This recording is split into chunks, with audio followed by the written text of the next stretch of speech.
Quiero hablarle esta noche un mensaje que me ha bendecido y sé que bendecirá su vida en esta noche de igual manera en el nombre de Jesús. Mensaje que he llamado Dios comienza donde tú terminas. Dios comienza donde tú terminas. Primer libro de Reyes, capítulo 17, verso 13, dice así: entonces Elías le dijo: no tengas miedo, sigue adelante y haz exactamente lo que acabas de decir, pero primero cocina un poco de pan para mí.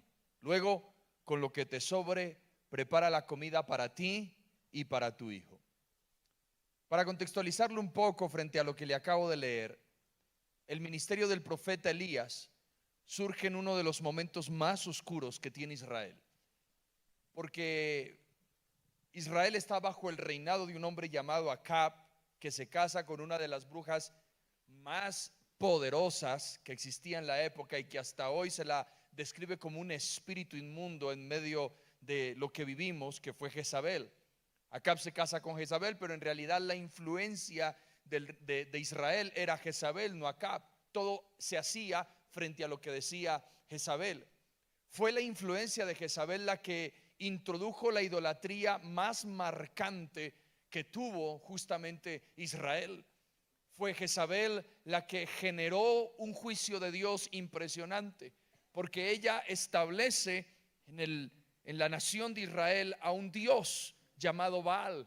Y Baal es supuestamente el Dios de la fertilidad y el Dios de la lluvia, lo que hace de que al Dios ver esta idolatría y al ver que todo el pueblo se volca a adorar a Baal, el supuesto Dios de la fertilidad y la lluvia, esa rebelión lleva a Dios a establecer un juicio sobre la nación. Y entonces Dios dice: ok, ustedes están pensando que ese Dios es el Dios de la lluvia, ahora les voy a quitar la lluvia y desafío a su Dios, si es que puede, enviar lluvia cuando yo cierro los cielos. Y es cuando Dios usa al profeta Elías y levanta una profecía y dice: no habrá más agua hasta que yo lo determine. Y es en ese momento donde los cielos se cierran y deja de haber lluvia. Y entonces surge la pregunta: ¿y entonces dónde está el Dios de la lluvia llamado Baal, al que supuestamente todo el mundo adoraba? Una sequía que afectaba a toda la región. La tierra que dependía de la lluvia para subsistir ahora estaba ausente a causa de un pueblo revelado por Dios. Y ese Baal, de allí viene justamente la palabra carnaval, que es culto a Baal. Personalmente, como pastor, creo que un cristiano no debe hacer absolutamente nada en carnavales, porque carnaval es un culto a Baal. Cuando tú ves las carrozas que hacen acá en esta ciudad, notarás que son carrozas que no tienen ningún tipo de arte. Lo único que inspiran esas carrozas es muerte. Ves que son calaveras, son chamanes, es brujería, es un culto a Baal influenciado por Jezabel. Personalmente creería que un cristiano no tiene nada que hacer en un culto a Baal, porque el contexto de la Biblia me menciona que esto trajo un juicio de Dios. En vez de estar ahí, disfrute en su casa, váyase a hacer algo que en realidad aporte a su familia. Pero en realidad eso es problema suyo, si va o no va. En medio de este juicio divino, entonces Dios le dice a Elías: declara la palabra, no va a haber lluvia, porque el pueblo se inclinó a Baal. Dios dirige a Elías a un lugar que se llama el arroyo de Kerit. Allí Dios le provee agua, él tiene agua abundante del arroyo, y aparte de eso Dios le envía cuervos. Los cuervos le llevaban alimento, le llevaban pan, le llevaban comida, así que Elías estaba bajo la provisión divina. Pero todo toma un giro inesperado cuando el arroyo se seca y cuando los cuervos dejaron de venir para alimentar a Elías. Y entonces Elías escucha la voz de Dios que le dice: ve a Sarepta, porque allí le he ordenado a una viuda que te alimente. Sarepta es una ciudad pequeña, es una ciudad fenicia que está muy cerca de una ciudad cosmopolita de aquel entonces llamada Sidón. Lo interesante es que Dios envía al profeta al epicentro de Baal. De Sarepta, de Sidón, allí nace Jezabel, y allí es donde emerge la adoración de Baal. Es como si Dios literalmente estuviera llevando a Elías a conquistar un territorio, a desafiar una de las potestades más grandes de aquel entonces, para hacerle entender que no era Baal, sino Dios el que proveía, el que suplía y el que daba. Aquel lugar llamado Sarepta, que era el lugar de la adoración, lugar fenicio que hoy es conocido como el Líbano, allí fue Elías, dirigido por Dios. Dios quería demostrarle que el verdadero proveedor del hombre no es un Dios hecho de manos, ni de ideologías, ni de mente, ni de fantasía. Que el Dios que provee es el Dios que está en los cielos y que está con nosotros en esta noche. En esta historia, cuando veo, es un relato que al leerlo, cuando usted lee la historia de la viuda de Sarepta con Elías, notará que es una de las historias que nos provoca mayor profundidad de lo que es un Dios de milagros. Cuando yo veo esta historia, mi fe aumenta. No puede quedarse igual. ¿Sabe por qué? Porque si tuviéramos que definir esta historia, yo la definiría en una palabra, y es milagro. Milagro es un hecho que no se puede explicar de manera natural. El milagro es algo que solamente uno puede decir: tuvo que haber sido la mano de Dios obrando allí. Eso es un milagro. Y lo que yo veo en la viuda de Sarepta es un milagro, una intervención divina de Dios. A veces no nos percatamos que la razón por la cual Dios nos coloca el límite es para mostrarnos milagros. Yo veo aquí a Elías y Dios lo lleva al límite. Yo veo a la viuda de Sarepta y Dios la lleva al límite. Yo veo en la historia de la Biblia a muchos hombres que Dios los lleva al límite. ¿Por qué Dios no pudo hacer algo antes de llevarlo al límite? Porque son en los límites donde yo puedo experimentar los mayores milagros de mi vida. En esos momentos de imposibilidad, donde tendemos a criticar, donde tendemos a obviar o a ignorar los procesos, a enojarnos con Dios, es allí donde en realidad tú debes de ser humilde, porque la intención de Dios no es quebrarte. La intención de Dios no es quitarte lo que tienes. La intención de Dios es mostrarte un milagro. Allí donde tú sientes que todo se acaba, allí donde tú sientes que no hay ningún tipo de esperanza, allí donde tú sientes que ya todo está completamente perdido, es ahí donde a Dios le gusta intervenir. Así que yo quiero decirte algo en esta noche, iglesia. Cuando estés pasando por el momento más difícil de tu vida, no pienses que todo se acabó. No, di: Señor, gracias, porque esto me señala que estás a punto de hacer un milagro en mi vida. Recuerda esto, iglesia: Dios comienza donde tú terminas. Cuando tú dices no puede, entonces Dios dice: ok, ahora voy a manifestar mi poder. Cuando dices hasta aquí llegué, dice: muy bien, ahora sigo yo. Los hijos de Dios caminamos bajo la esencia del milagro. No solamente caminamos bajo el producto de las acciones. Es decir, que tú tienes un salario. Si trabajas, tú tienes un salario. Ese salario es el producto de tu trabajo. Hasta ahí estamos claros. Pero el hecho de que Dios te multiplique ese salario es un milagro. Tu salud es un producto de tu cuidado. Si tú te cuidas en tu alimentación, si tú te cuidas quizá en ejercicio, montando bicicleta, qué sé yo, esa salud es un producto de tu cuidado. Pero que Dios te sane en la enfermedad, eso es un milagro. Tu empresa es el producto de tu esfuerzo, de tu insistir una tras otra vez, pero que se abran las puertas, es un milagro de Dios. Tu familia es el producto de una insistencia de formar hijos, de poder subsistir en medio de los problemas, de las dificultades. Pero el hecho de que hoy tu familia esté en pie es un milagro de Dios. Los hijos de Dios vivimos todos los días bajo la esencia del milagro. Y Dios intervino poderosamente en la vida de Elías. Intervino en la viuda. Y Él también quiere intervenir en tu vida en esta noche en el nombre de Jesús. Dios interviene en tu enfermedad, Dios va a intervenir en tu familia, en tu economía, en tu vida personal. Sin embargo, es importante saber que los milagros de Dios siempre son provocados con acciones de fe. Los milagros de Dios son provocados con semillas, como lo vamos a ver a continuación.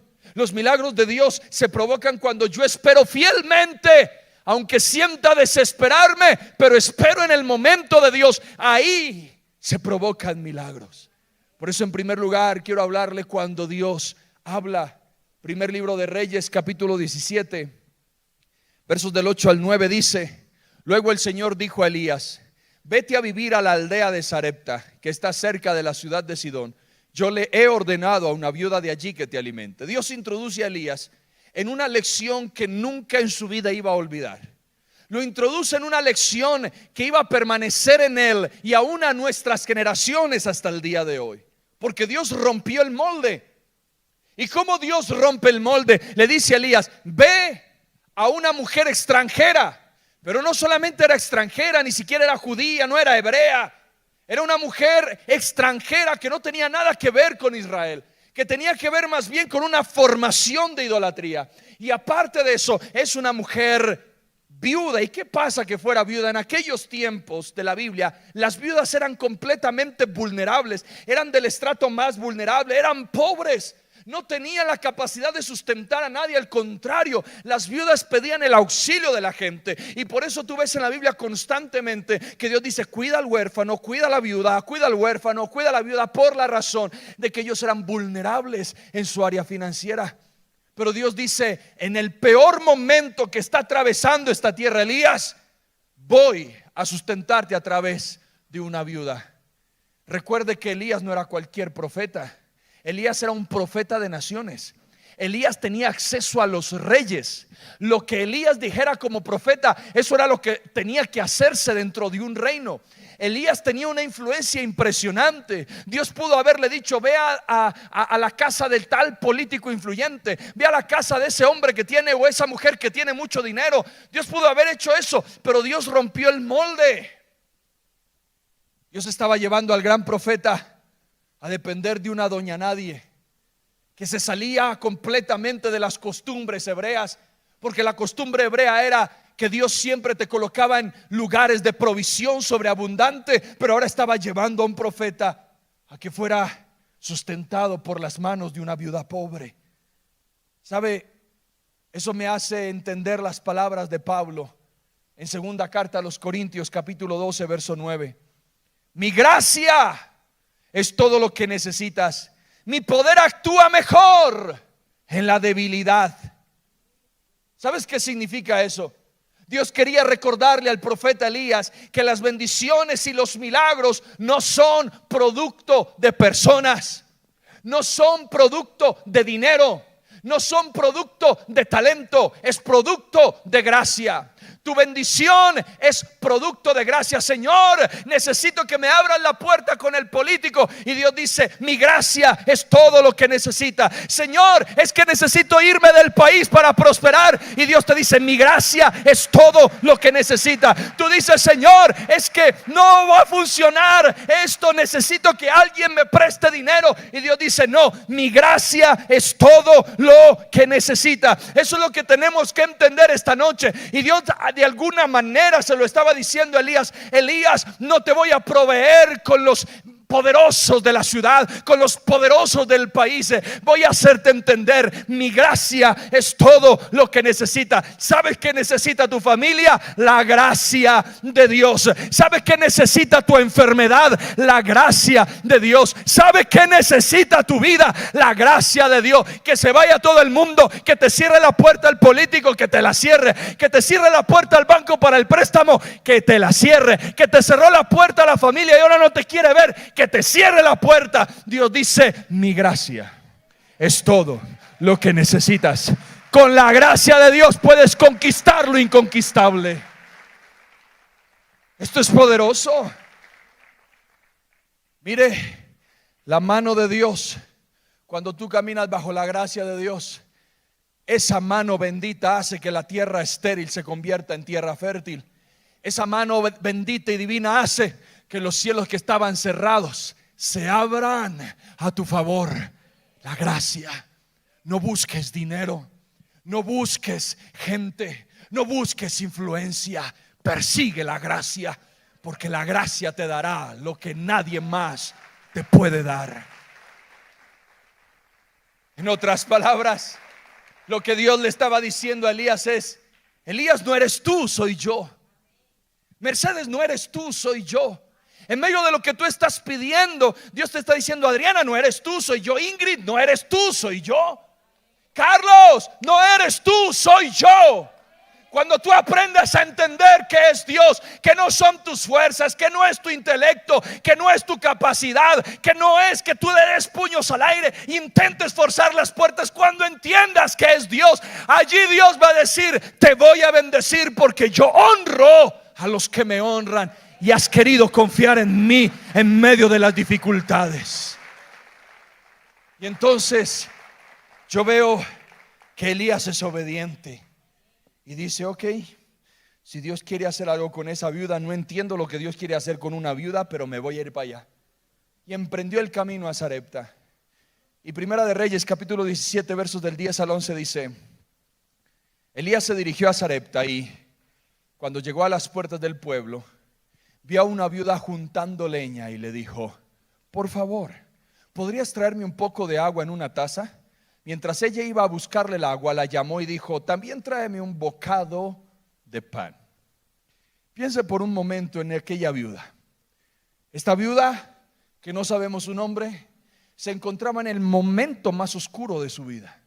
Se encontraba en un punto donde había quedado sin recursos, había quedado sin absolutamente nada. Ya no tenía fuerzas, la esperanza se le había acabado. Ella no tenía para dónde ir. Y justo en medio de su desesperación, Dios visita a esta mujer a través de Elías. Pero nosotros en los momentos difíciles siempre esperamos una promesa de Dios. En los momentos difíciles siempre esperamos que Dios nos aliente. Pero aquí Dios visita a esta mujer no con promesas, sino con demandas que desafiaban sus circunstancias. Esta mujer no tenía más que un puñado de harina. ¿Sabe qué es un puñado de harina? Es esto. Ahora mi pregunta es: ¿qué puede salir de un puñado de harina? No tenía un frasco de harina, tenía un puñado de harina. Y aquí no puede salir gran cosa. Si usted es panadero, ¿qué puede salir de este puñado? Y la viuda no tenía no más que un puñado, ni siquiera tenía toda esta harina, un puñado de harina. Y dice que tenía un poquito de aceite. La viuda estaba en el peor momento de su vida. Ella quería comer y esperar la muerte. Ahora yo le hago una pregunta: ¿qué hacemos cuando Dios nos pide todo, incluso cuando hemos creído que ya no tenemos nada? ¿Qué hacemos cuando Dios nos pide todo, incluso cuando sentimos que ya no tenemos nada? La viuda no tenía nada. Y algo que Dios le dice al profeta es: ve a Sarepta porque yo le he ordenado a una viuda que te alimente. Ahora, cuando tú ves el texto, nunca vas a ver que Dios le ordenó algo a la viuda.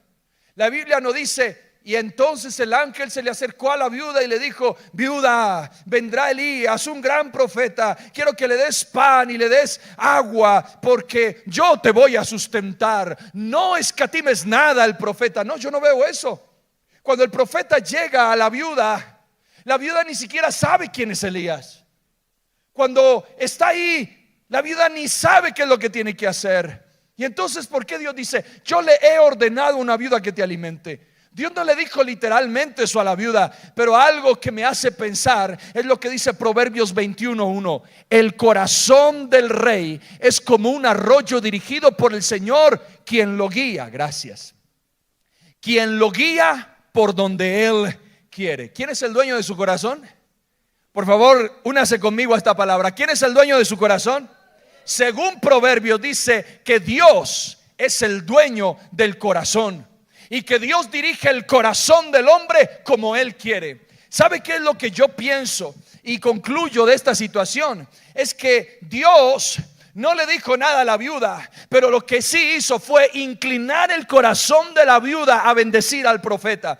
Así como Dios endureció el corazón del faraón para que dijera no por 10 veces a la orden de Dios, Dios en este caso había sensibilizado el corazón de la viuda para decirle: haz todo lo que el profeta está diciendo. Dios es el dueño del corazón humano. Tú ya no necesitas humillarte para decirle a ese esposo que te ame. Tú ya no necesitas arrodillarte ante tus hijos con desespero a decirles: por favor, no tomes más, no bebas más, no fumes más. Ya no tienes que hacer eso, porque eso no va a generar nada. Cuando tú has entendido que Dios es el dueño del corazón, ya no tienes que arrodillarte ante el hombre, sino delante de Dios. ¿Y sabes qué vas a hacer? Al arrodillarte delante de Dios dirás: Señor, tú eres el dueño del corazón de mi esposo, de mi esposa.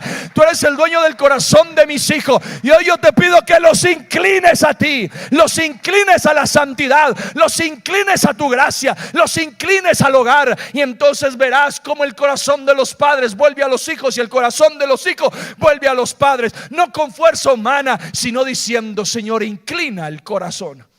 Esa fue la manera en que Dios le dio la orden a la viuda para que alimentara al profeta, inclinando el corazón. Por eso yo digo que el dar no es algo que tú haces por presión. Lo haces porque Dios te inclina el corazón. Y cuando Dios te inclina el corazón, tú das con amor.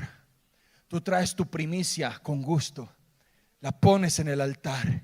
Y la gente dirá: pero ¿cómo se te ocurre? Tú les vas a responder: porque Dios inclinó mi corazón. Y el dueño de mi corazón es Dios. Él manda ahí.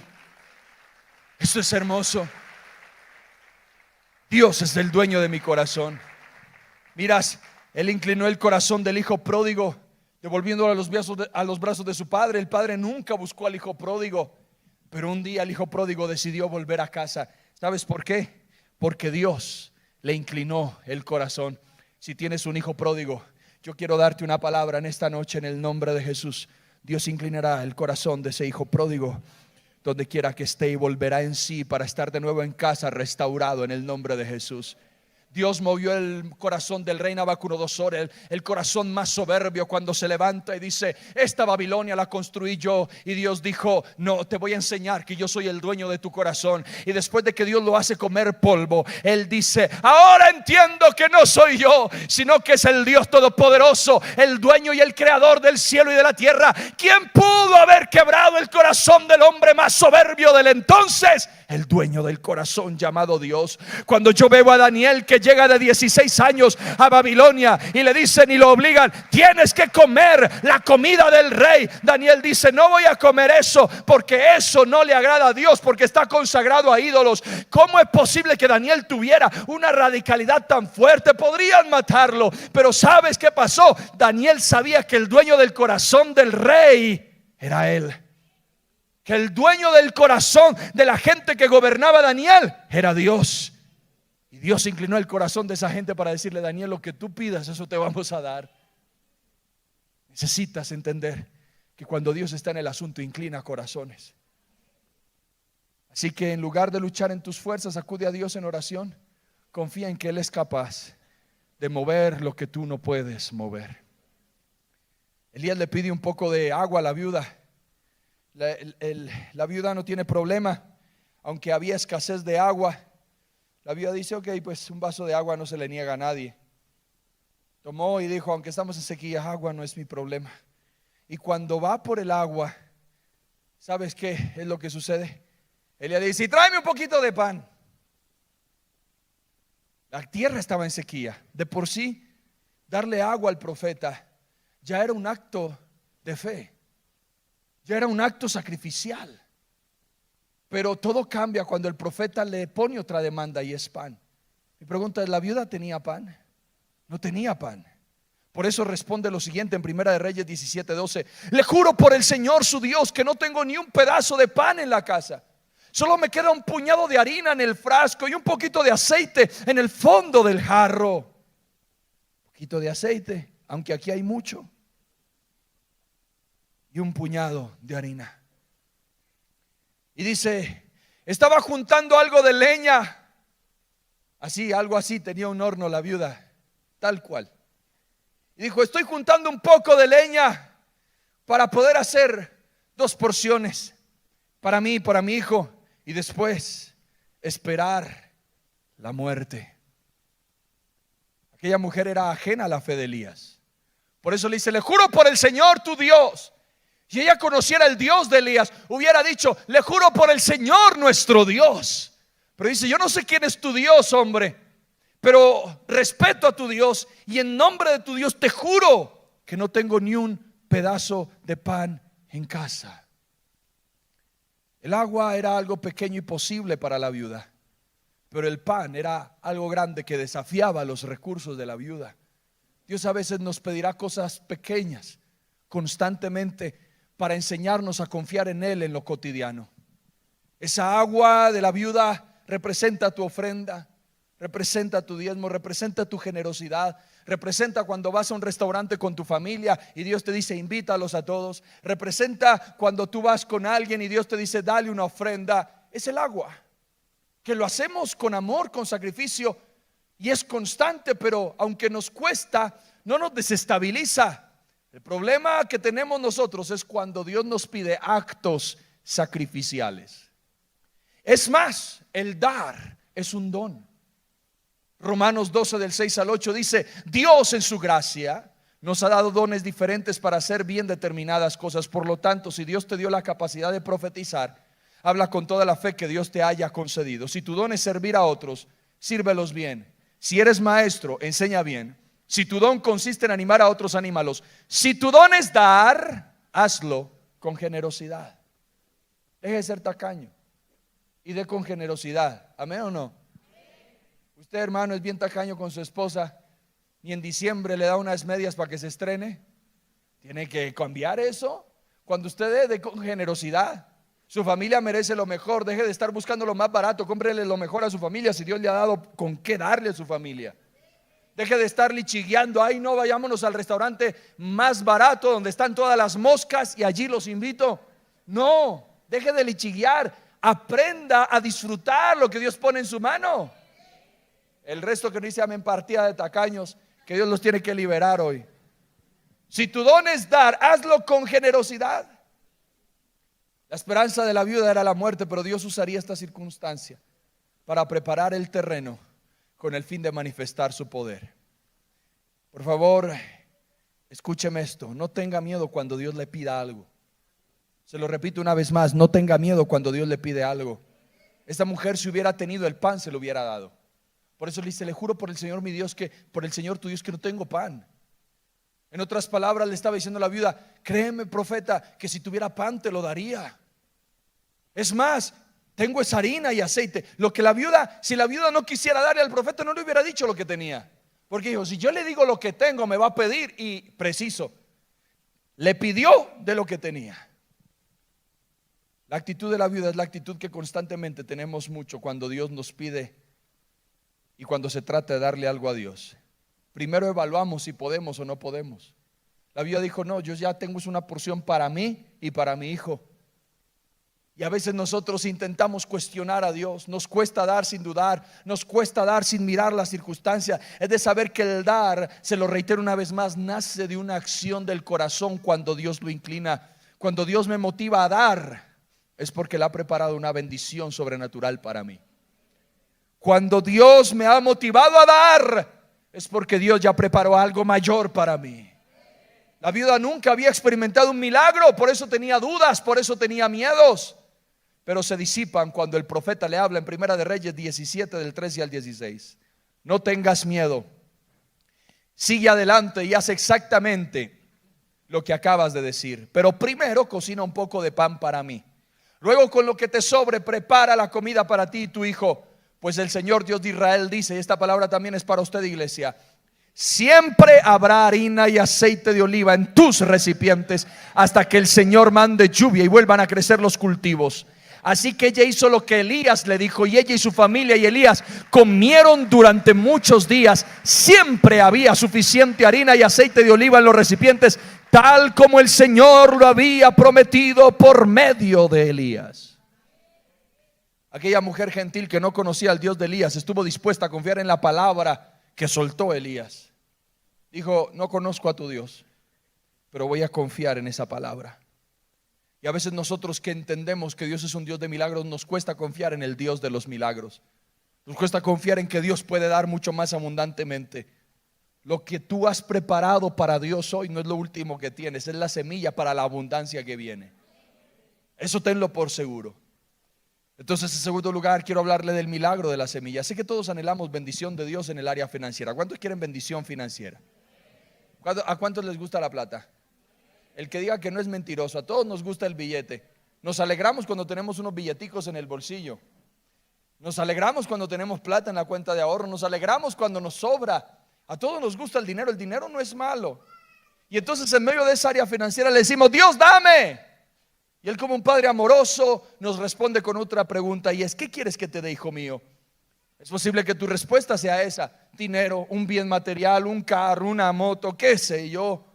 Pero entonces Dios profundiza y te plantea otra pregunta esencial en medio de lo que tú pides, y es: hijo, ¿y cuál es tu semilla?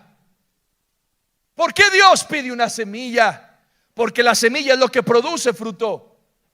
Usted no puede esperar que en el jardín de su casa le nazcan naranjas si usted no pone una semilla de naranja en esa tierra. Usted no puede pretender de que usted va a recibir limones si usted no pone una semilla para recibir limones. Todo depende. Si los servidores me ayudan con los bebés, les agradezco. Todo depende de la semilla que tú coloques. La cosecha siempre está ligada a una semilla. Es más, tenga presente que todo lo que usted tiene hoy es producto de una semilla. Por ejemplo, tu matrimonio es el resultado de una semilla, de haber sembrado esfuerzo, amor, fidelidad, y por eso se sostiene. Tus hijos son el resultado de una semilla. Tu trabajo es el resultado de una semilla. Tus amistades son el resultado de una semilla. Pero hay algo que sucede con frecuencia: invertimos en todo excepto en Dios. Sembramos en nuestros negocios. Sembraste en esa relación de esa vieja que no salió con nada. Sembraste en cosas personales, sembraste en un poco de cosas, pero no sembramos en el terreno más fértil y sobrenatural, que es la presencia de Dios.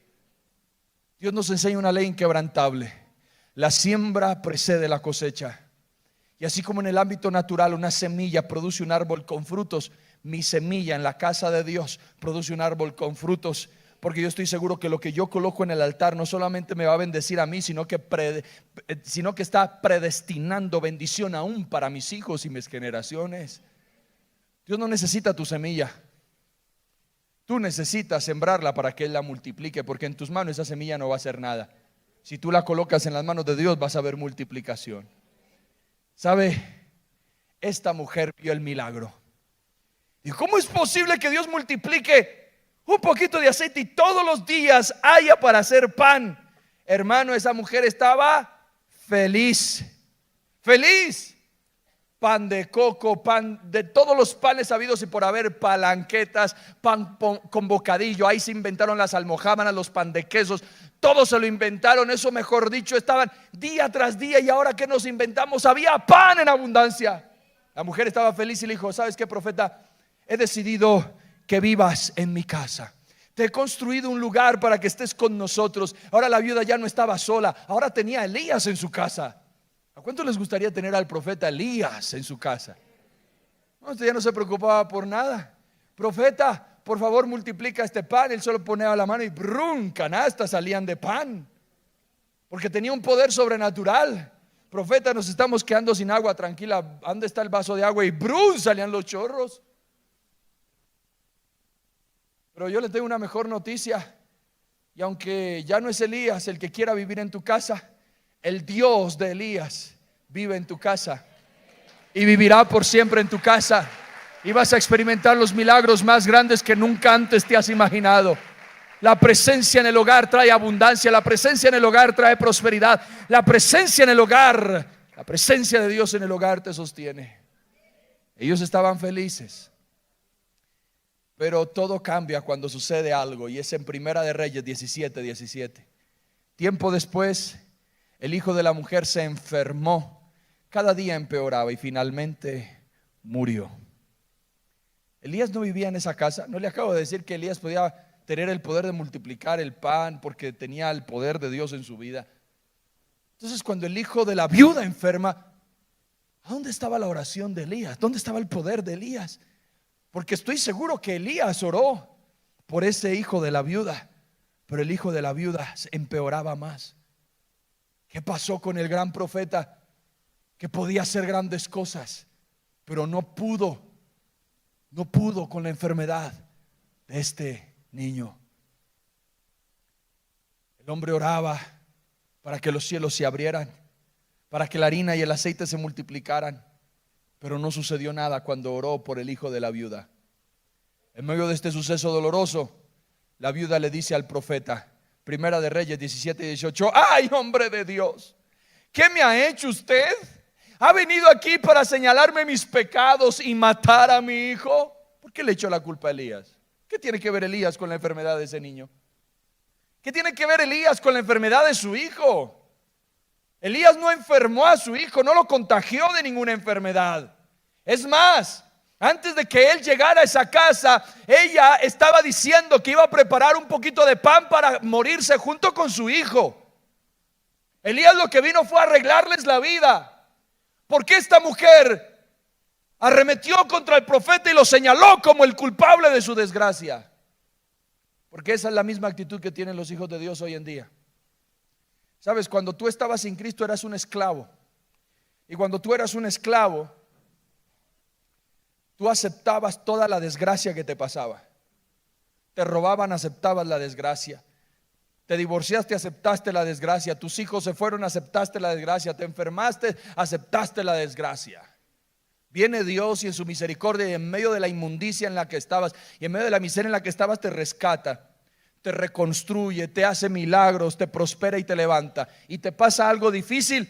¿Por qué, Dios? Tú tienes la culpa. Y entonces en el momento en que fuiste libre te volviste soberbio. Cuando eras esclavo de Satanás y eras humilde, y ahora que eres libre en Dios eres soberbio. Escúchame bien, Dios nunca mueve una pieza sin propósito. Y aprende a ser humilde en los procesos en los que Dios te mete, aunque no te gusten. Porque Dios sabe lo que está haciendo. No seas soberbio. Aprende a aceptar lo que Dios está haciendo. Mientras la viuda no conoció a Dios, ella no refutó el estado de su escasez. Pero cuando conoce a Dios, le reclama a Elías por la muerte de su hijo. Cuando aprendes a aceptar en humildad la voluntad de Dios, podrás experimentar su mano de gracia provocando milagros. Mire, van a haber momentos en que usted va a orar y su familia va a estar peor. En que usted va a orar por su economía y su economía va a ir para abajo. En que usted va a pedir bendición y en vez de maldición parece que la maldición lo abrazara a usted. Usted pide que se sane y más se enferma. Y entonces usted dice, Señor, ¿pero qué está pasando? He ayunado, he orado, he madrugado. El pastor ha venido a orar acá, me han ungido, han liberado mi vida y nada sucede. ¿Qué pasa? No es que Dios no responda a las oraciones. Quiero decirle, no es que Dios no estaba respondiendo a las oraciones de Elías. Simplemente lo que Dios quería mostrar a la viuda es, viuda, no sé cómo se llamaba, Constanza, Carmenza, no sé cómo se llamaba. Pero le dijo, viuda, lo que yo quiero hacer contigo es lo siguiente. No quiero sanar tu hijo, quiero resucitar a tu hijo. Dios no quiere hacerte el milagro que tú esperas. Dios quiere hacer un milagro mayor del que tú estabas esperando. Y por eso te está llevando al límite. Por eso sientes que tu familia está al límite. Por eso sientes que tus hijos están al límite. Por eso sientes que tu salud está al límite. Por eso sientes que tu economía está al límite. No lo entiendes. Dios no responde a las oraciones. Dios dice, no, espérate. Yo sí estoy escuchando las oraciones, pero te estoy llevando a ese límite para mostrarte mi grandeza. Tú esperas un milagro, pero Dios va a hacer uno mayor en tu vida en el nombre de Jesús. ¿Y sabes qué hace Elías? A pesar de todo esto, Elías entiende a la viuda. Y me encanta esto porque le dice, dame a tu hijo. Dame a tu hijo. Cuando Elías llegó a esta casa, le dijo a la viuda, dame lo mejor que tienes.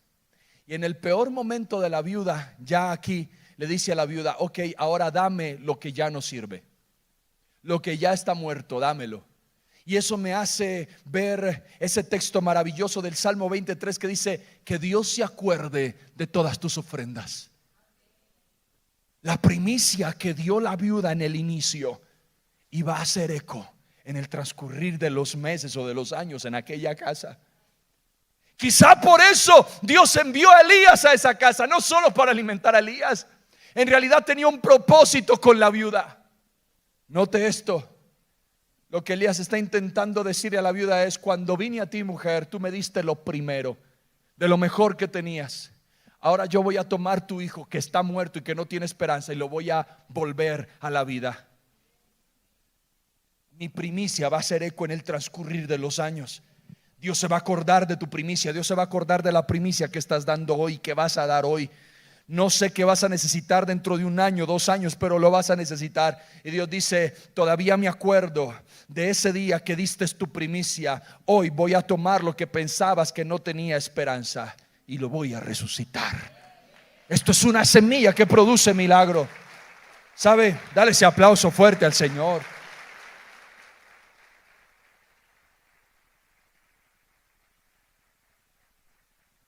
Elías toma a ese hijo y dice que sube a la habitación. Por eso es tan importante tener un altar para Dios en casa, porque en ese lugar es donde Dios opera en el hogar. Y a veces Dios cierra una puerta no porque no nos esté diciendo no, sino que cuando Él cierra una puerta es porque adentro está operando un milagro que no te imaginas. La viuda no sabía qué estaba pasando en el momento en que Elías cerró la puerta. Yo no sé qué está haciendo Dios cuando me cierra una puerta, pero sé que en ese secreto Dios está provocando un milagro. Yo solo tengo que quedarme en la sala de espera y esperar. Esperar. Quizás esa espera sea de meses, de días, de años, pero Dios cerró esa puerta porque está haciendo algo. Y cuando esa puerta se abra, Dios me mostrará algo que nunca me imaginé tener. Elías dice que se acostó sobre el niño 3 veces. A veces nosotros le hemos puesto espiritualidad a eso, pero es que en esos tiempos había una creencia, y era que cuando había un muerto, si alguien vivo se acostaba sobre el muerto, supuestamente la energía y la salud del vivo se transmitía al muerto para darle vida. Por un momento Elías confió en sus fuerzas. En su desespero pensó que él solo podía resucitar a ese hijo. A veces nosotros pensamos que es con nuestro intelecto que vamos a resucitar muchas cosas, pero Dios dice: así no va a resucitar las cosas. No es con tu energía, no es con tu fuerza. Quítate de ahí, Elías. No necesitas acostarte en ese muerto. Quítate. Entiende que soy yo y Dios lo resucitó. ¿Sabes qué es lo más hermoso? Que dice que Elías sale del cuarto y ahora le dice a la viuda: mujer, aquí tienes lo que habías perdido. Ahora está resucitado. Piense en esto. Si la mujer se hubiera negado a darle la primicia al profeta que representaba a Dios, la mujer sí o sí hubiera experimentado la muerte de su hijo y nunca hubiera visto una resurrección. Sí o sí había una predestinación de que ese hijo se muriera, pero Dios sabía que ese hijo se iba a morir, y por eso envió al profeta. Y Dios dijo: voy a probar a esta mujer. Si la mujer da lo primero, determino resurrección sobre el hijo que se le va a morir. Dios te está probando en esta noche. Dios te está probando. No es que te van a morir tus hijos, no, en el nombre de Jesús no, pero no sé qué se te va a presentar mañana. Y si tú le eres fiel a Dios, has abierto la puerta para algo inminente en el nombre de Jesús. Y me encanta, si le vas a aplaudir a Aldo fuerte.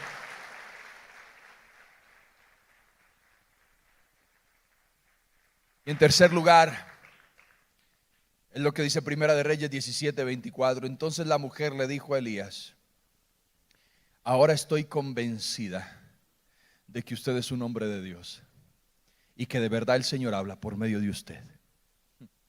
¿Acaso no hay razones para agradecerle a Dios?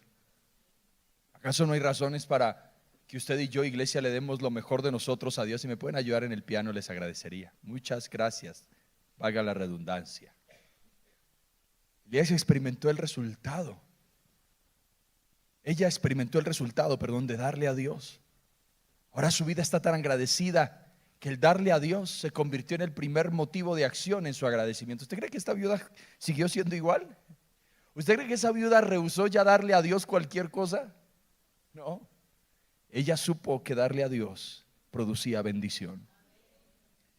Damos porque Dios es fiel, porque sus misericordias son nuevas cada mañana. Damos en realidad lo que hemos recibido de su mano.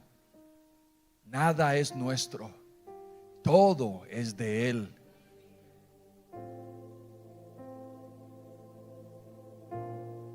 Yo me imagino que el hijo de la viuda creció, obviamente, se casó, tuvo hijos.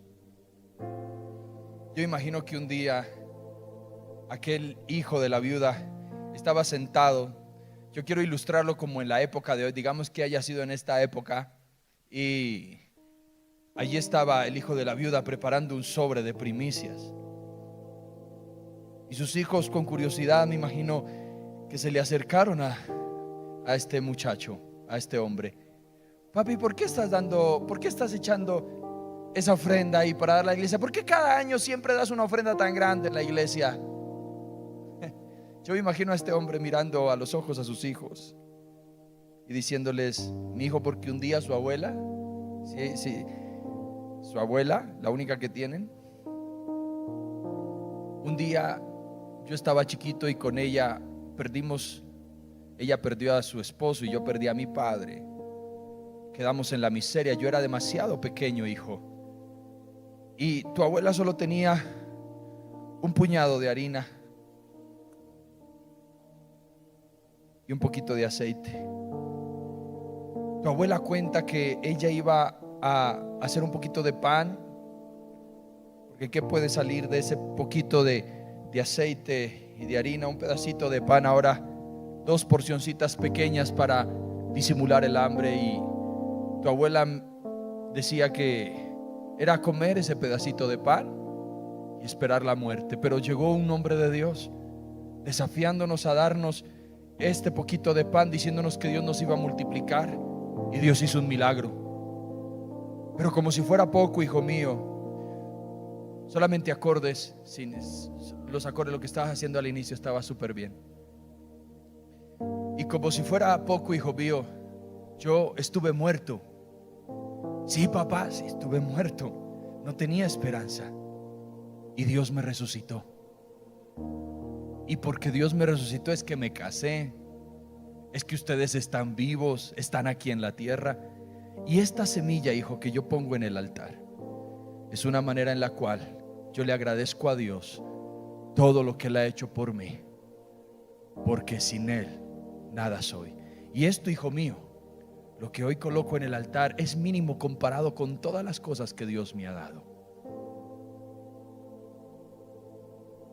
Esta mañana di mi primicia. Y antes de dar mi primicia, yo hice que mi hija viera la cantidad que yo di en mi primicia. La cantidad que yo di es una cantidad desafiante, que desafió mis recursos, que desafió mi lógica, que desafió todo. Porque yo en mi primicia hoy no le di a Dios un vaso de agua, le di mi pan. Tomé todos mis ahorros y los coloqué en el altar. Por un momento dudé. Dije: Señor, pero son mis ahorros. Y Dios dijo: ¿y quién te dio tus ahorros? Tú. Y Dios me dijo: cuando yo te pido algo es porque quiero darte algo mayor. Y dije: Señor, con amor doy, porque sé que tú me estás direccionando a eso. ¿Y sabe por qué se lo mostré a mi hija? Para que ella entienda que tiene un padre que vive lo que predica. Entienda esto. Deuteronomio 6 del 20 al 23. En el futuro tus hijos te preguntarán: ¿qué significan estas leyes, estos decretos y estas ordenanzas que el Señor nuestro Dios nos mandó a obedecer? Entonces tú les dirás: nosotros éramos esclavos del faraón en la tierra de Egipto, pero el Señor nos sacó de Egipto con su mano poderosa. El Señor hizo señales milagrosas y maravillosas ante nuestros ojos, envió castigos terribles contra Egipto, contra el faraón y contra todo su pueblo. Nos sacó de Egipto para entregarnos esta tierra que había jurado darles a nuestros antepasados. Eso es exactamente lo que Dios hizo con nosotros. Y me encanta lo que dice la viuda después de que ve el milagro: ahora sé que eres un hombre de Dios, Elías. Hoy usted y yo podemos levantar nuestros ojos al cielo y decirle: Dios, ahora sé que tú bendices. Ahora sé que tú tienes más para mí y para mi familia. Ahora sé que tú eres un Dios que da mucho más abundantemente de lo que pedimos y entendemos. Y aunque venga alguien a criticar lo que yo doy, le diré: es que ya sé dónde está la clave de mi bendición, y es poner en la tierra del reino mi semilla. Que tu semilla hoy, que tu primicia hoy sea más que un vaso de agua. Que hoy tu primicia sea el pan, el sacrificio que nace de un corazón agradecido, que Dios lo inclina para entender lo que coloco en el altar. Es una manera en la cual yo puedo saber que Dios tiene algo mayor para mí.